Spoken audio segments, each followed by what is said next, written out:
What's up, you guys? How's it going? So for today's video, I want us to talk about, or I want to discuss this whole idea of the malleability of man. All right, so just to give you some context, I mean, at one even me thinking about it now, it sounds crazy, but at one point I was an incel, meaning like I couldn't even get a phone number, let alone a date or somebody to come home with me or anything even close to that. And looking back, obviously, I think about the fact that I'm like, man, it's crazy how going back to that whole idea of malleability, right? Meaning you could build yourself up, you can make yourself into something, right? Like no people don't see me now and think like, oh, this dude used to be an incel, right? Nobody knows that. They only see what they see. So the thing was like, yeah, I had built up terrible habits. I wasn't moving, no exercise, pornography, jacking off every day. Embarrassing, disgusting, degenerate behavior. That looking back now, I guess I could laugh at it a little bit, but it's disgusting, And I was awkward. I was antisocial. I didn't even work. I was going part-time. Everything I'm saying right now sounds disgusting, but I was even part-time going to community college part-time. I wasn't even going full-time, so it's like, wait, I didn't even have a job, but I was lazy. It was just like reckless, nasty behavior. And whatever, I could blame as many people as I want, but at the end of the day, it was my responsibility, right? Like I was born by myself, so I had to take care of myself, right? There's no excuse for falling into that, right? Because it's like I wasn't an incel forever. It was just like post high school, kind of lost my way, became an incel basically, And that whole time I thought I was a cutie.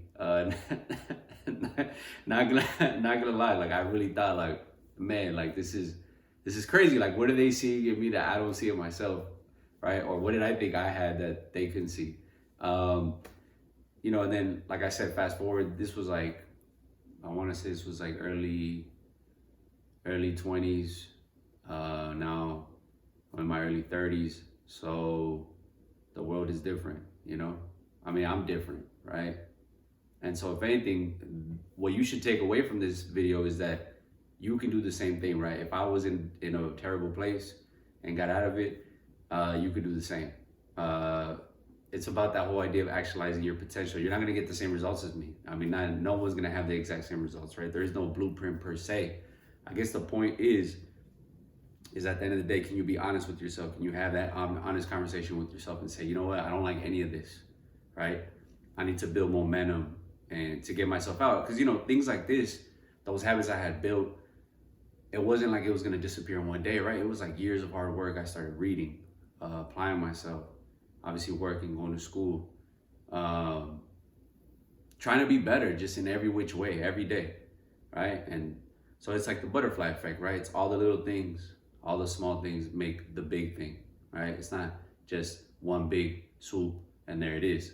It's all the little movements that I did to get to where I got, focusing not just like, career-wise, but also physically and spiritually, and just thinking about how to make myself complete.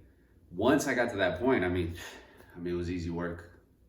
Even given the state of the dating affairs right now, it's still easy work as compared to what it was like before, And like I said, I've been at the bottom, so no one can tell me what it feels like to be there because I was there. As frustrating as it sounds, at the time I was like, I was frustrated. But now I look back and think it was the best thing that could have ever happened to me, right? Because it lit a fire under my, what. So I have no regrets about how I went about things. Perhaps had I had positive people to look up to, then perhaps that would have helped me not get into those situations. But at the end of the day, like I said, there's no excuses. Like we're born by ourselves, so it's like the only person that's going to care about yourself is yourself. Like the world doesn't owe us anything, doesn't owe me anything, doesn't owe you anything. And don't feel sorry for yourself. This whole victim mentality is dangerous. It's scary. It gets you nowhere, right? Other than making you feel good for a little bit. Wallowing in your own self-pity is just not the route you want to go. The point is, really think about that, right? Like I said, have that honest conversation with yourself and you'll see the body is adaptable. We're very malleable. If somebody would have told me back then that I would be where I'm at now, it wouldn't have made sense, right? Because I didn't have any skin in the game. There was nothing for me to say this is gonna go somewhere, right? I had no momentum. So, just think about that, right? It's the small things that count.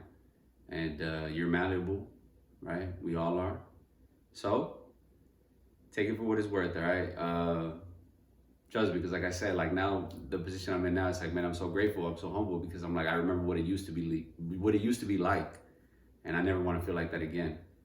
I don't wish it on anyone. So if you feel like you're in a position where it's like I could take myself out of it, maybe here's your chance to really do some internal work and really make the decisions to get yourself into a position to to be better, to be malleable, to actualize your potential. Anyhow, I'll see you guys in the next video. Ciao.